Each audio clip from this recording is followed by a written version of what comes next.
Good afternoon. Northern Shamanism, or Druidism, or the Mighty Sage. In our Northern Paganism, this was called Unguntir.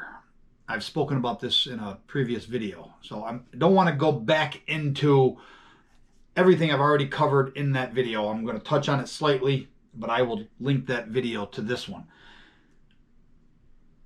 There is a massive amount being concealed, which slows a person on their growth. And that's what shamanism is. It is growth. It is oneself greater continually. Odin is the mighty sage. Odin is the one who gives us the concept of oneself greater. Odin, also called Grim. His name means night. He was called by the Ginregin Grimmu, night. It's called night by men. Night, the nighttime sky. Now, remembering that Odin represents the nighttime sky, and during the winter time, the nighttime sky was all the time, then this would be Odin's time, the frozen fen, with Sleipnir going overhead.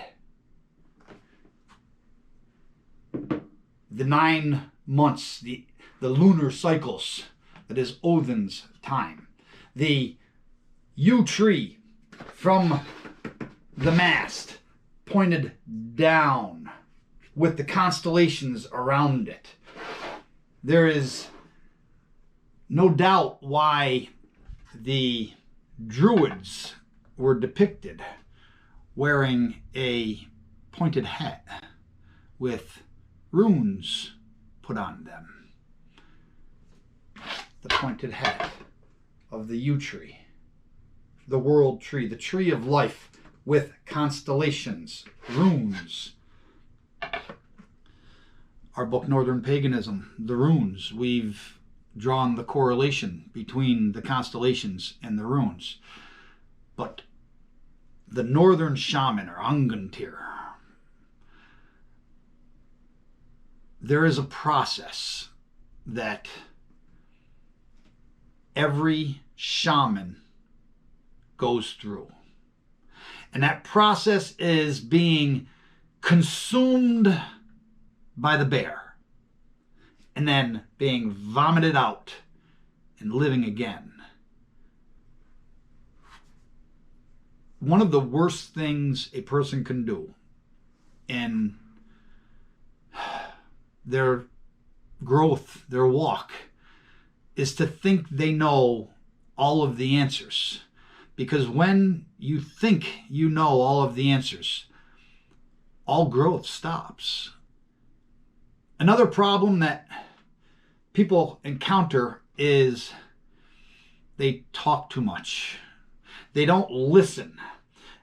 Part of every growth process is not only consuming and then being consumed, but listening.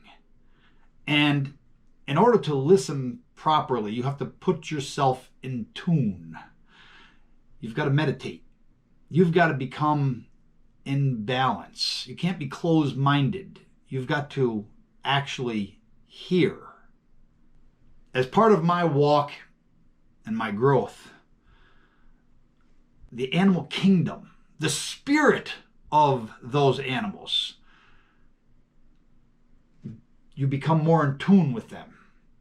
You not only speak to them so that they become familiar with who you are, your spirit then is being offered to them, and the gift back is that they offer it back to you. They communicate back to you.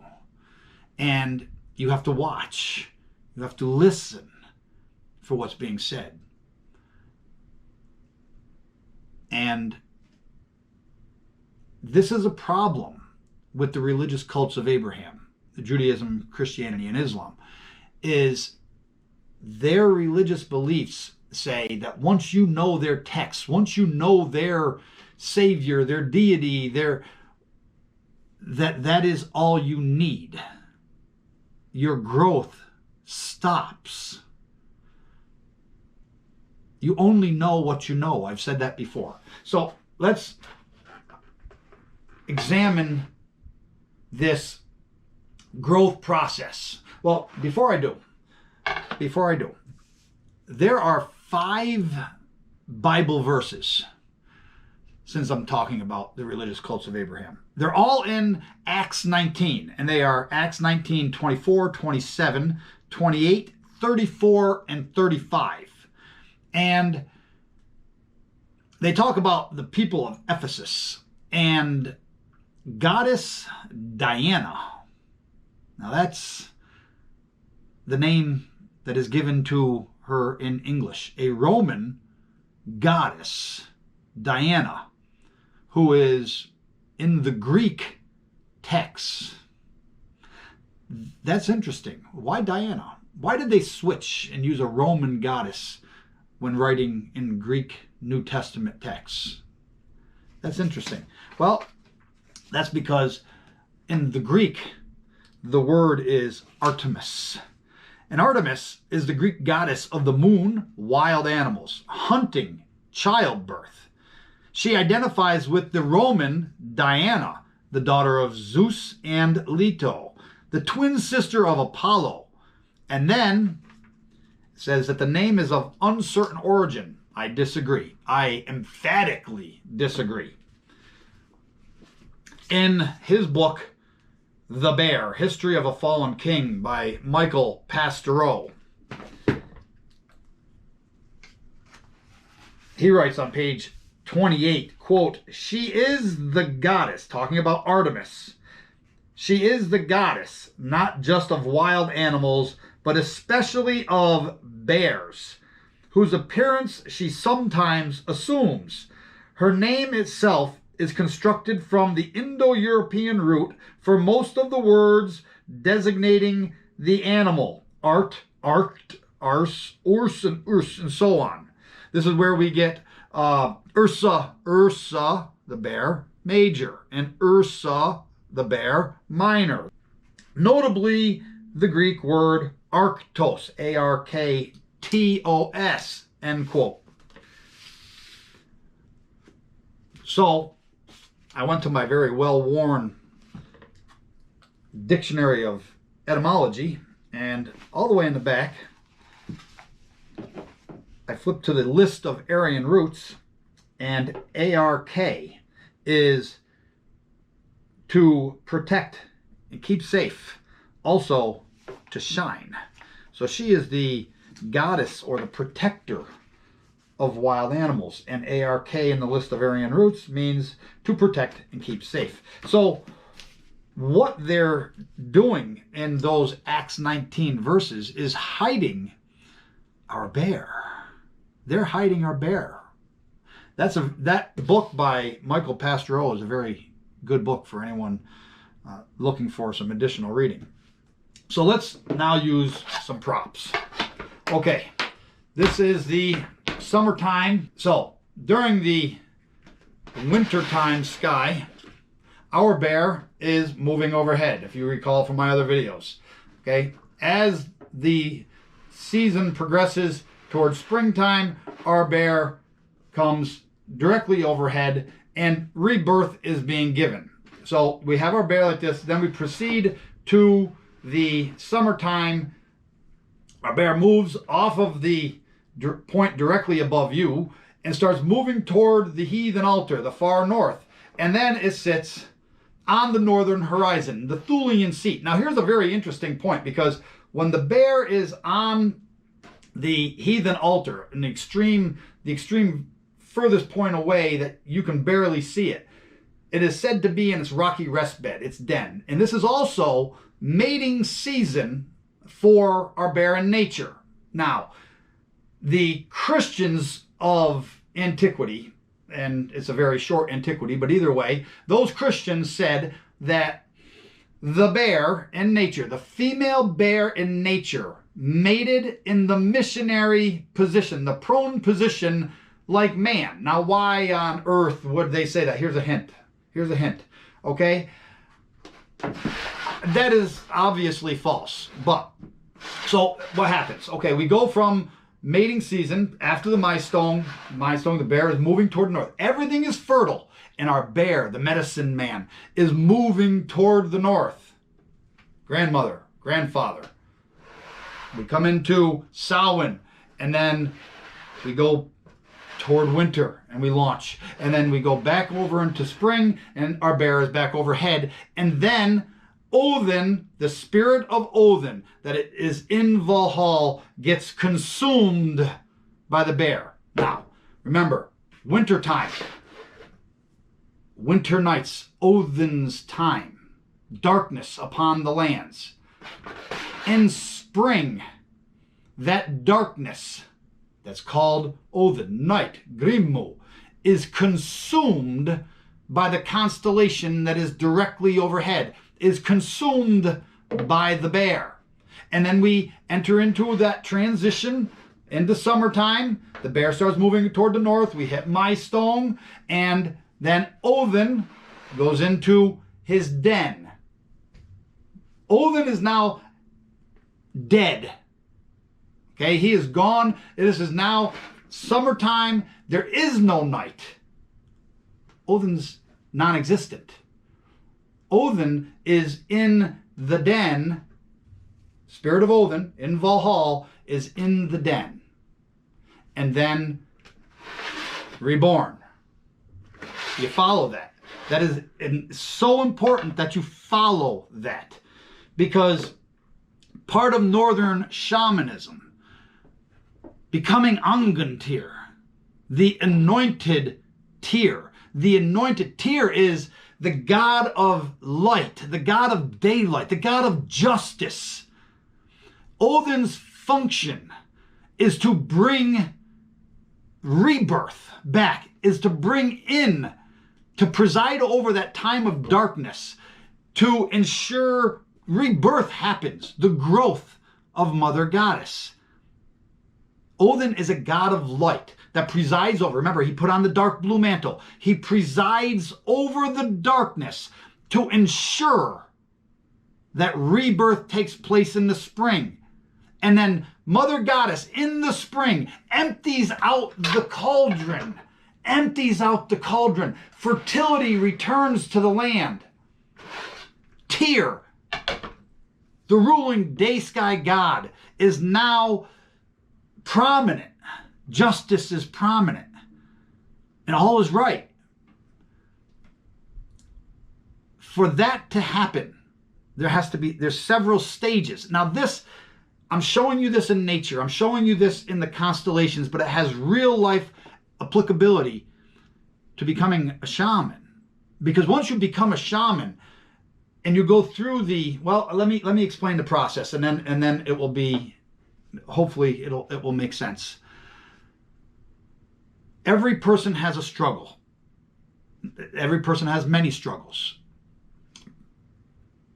The whole concept of being eaten by the bear is you possess the spirit of Odin. This is man and woman. There's only two. Man and woman both possess the spirit of Odin. I've covered this in the Women in Valhalla. There's a lot of symbolism that has been lost with the religious cults of Abraham and their suppression and censorship. The spirit of Odin dwells in man and woman. That spirit can either remain dormant, or it can be attached to your blood memory, attached to your folk soul, and it can become greater and greater and greater until finally you become Angantyr. You become a Northern Shaman. So this being eaten by the bear, this Odin overhead in the springtime sky, He's being eaten by the bear, and he is now dead. We get eaten by the bear. And then what happens? After we get eaten by the bear, we go into a den. There has got to be a time in that den, on the Thulian seat, where we remain silent. We meditate on what we have taken in so far, what we have taken in on that last cycle of the previous things we were shown, and the new areas that were presented to us that maybe presented us some difficulty, that gave us a little bit of anguish, that kind of torqued us the wrong way.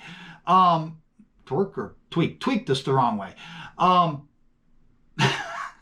Okay. Anyway, and then after we come out of that den, and then Odin is now in his next phase. The growth has been implanted into us. The seed of growth has been implanted into our fiber. By who? By Mother Goddess. By Mother Goddess. And we proceed across. I'm showing this the wrong way here. All right, this is the summer. We proceed through our journey. We proceed through our journey of what? Of more trials, more learning, more anguish, more things that make us strive to be better, to find explanations, to grow, to become oneself greater. So we proceed through this troublesome time in our life. And then we come up here and we're swallowed again. It's a process. It is a process that continues to repeat itself. Now, the Druidic hat, the pointy hat, today we see them during the Christianized day. They rolled it into one day and called it Halloween. During our Samhain celebration, the pointy hat of the witches, the ones they drowned and burn at the stake and pitch tar on and things like that. The more you proceed through them, the more knowledge you have, the more those runes appear on your hat, the more those constellations mean to you, the more you hear nature, the more you see the spirit world and the intrinsic tie-in that we have to it. You are becoming a shaman. You are becoming Angantyr. So this Angantyr is anointed by Mother Goddess. That's what Angan means. It doesn't only mean that you are going through this anguish, this constricting and this conflicted time, but then you are anointed. Angan, you are the anointed Tyr. You are the anointed one of light. Remember, Tyr is the ruling day sky god, and he is anointed as Angantyr. Odin is anointed when he's swallowed, and then Tyr takes over as a ruling day sky god. He is anointed Tyr. Angantyr. This process of growth. And it starts from when we're very young. Imagine if you stopped learning when you were 5 years old. Imagine that. As far as belief systems and the spirit world is considered, we only stop growing because we're told to. We're told that Jesus is the answer. End of story, case closed, period.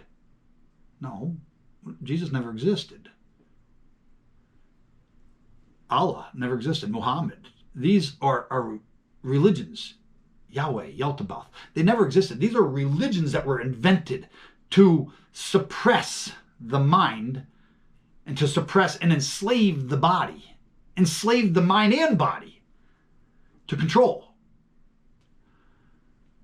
So we've put some of this in our books because this concept is vital to growth. It is vital to Northern paganism and reincarnation. So in our book, Northern Paganism, Exposing Abraham, I'm just going to read a little bit of this. On page 67, but I introduced the author on page 66. And it's talking about this author. This is a book written in 1911. Quote, the Druids in particular wish to impress this on them, that souls do not perish, but pass from one to another after death. Now he's citing Caesar. So McCulloch is quoting Caesar's quote, okay? So the Druids in particular wish to impress this on them, that souls do not perish, but pass from one to another after death. And by this, chiefly they think to incite men to valor, the fear of death being overlooked, end quote. A little bit further, he quotes, Diodorus says, among them the doctrine of Pythagoras prevailed that the souls of men were immortal, and after completing their term of existence, they live again, the soul passing into another body. I'm just going to go down to page 67, about midway down the page. McCulloch continues about metempsychosis, reincarnation or transmigration. Quote, as in the case of Etain or Lug, etc., the pre-existent person is born of a woman after being swallowed by her. Possibly the transformation belief has reacted on the other and obscured a belief in actual metempsychosis as a result of the soul of an ancestor passing into a woman and being reborn as her next child. The understanding of people that they put out what the belief was, but they don't understand the deeper meaning behind it because it was blocked. Their ability to comprehend was blocked by the Christianity that was force-fed to them.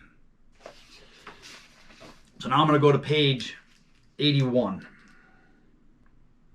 The Aryan root ang, A-N-G, or A-N-G-H, means to choke, strangle, compress, afflict. As well, Old Norse ungen means sweet odor, anoint, unguent from unguir, and also has the Aryan root A-N-G. To comprehend who Ungantir is, we will show what Judeo-Christianity recorded in reference to the Inuit. Having the knowledge of the sky charts in this book, you will be able to see how Judeo-Christianity, in their literal interpretation of what was being related to them, confounded the process which results in accomplishing Ungantir. In preparation of the next quote, we provide in advance Old Norse sedja, or sithya, Seeth, which means to satiate or satisfy. These words will be seen transliterated with the food dish of sedna. Quote, everything in nature has its inuwa, its owner or indweller. Stones and animals have their inuwa. The air has an inuwa. There is even an inuwa of the strength of the appetite. The owners of objects may become the helpers or guardians of men, and then they are known as torne. Especially potent are the inuwa of stones and bears. If a bear owner becomes a tornak of a man, the man may be eaten by the bear and vomited up again. He then becomes Ungankuk, or a shaman, with the bear for his helper. Man or woman with many or powerful tornate are a class of the Angankut, endowed with magical and healing powers and with eyes that see hidden things. A shaman, becoming a shaman, is a process. It is a process of knowledge. It is a process of anguish, constricting and conflicting. It is a process of being eaten by the bear. It is a process of then listening through meditation, but listening to who? Our goddesses in the Old Norse are called the Usinir, Their name means to show, to reveal things.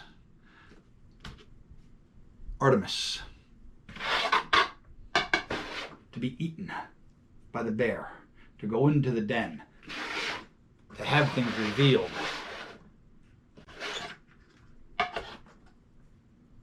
To become a shaman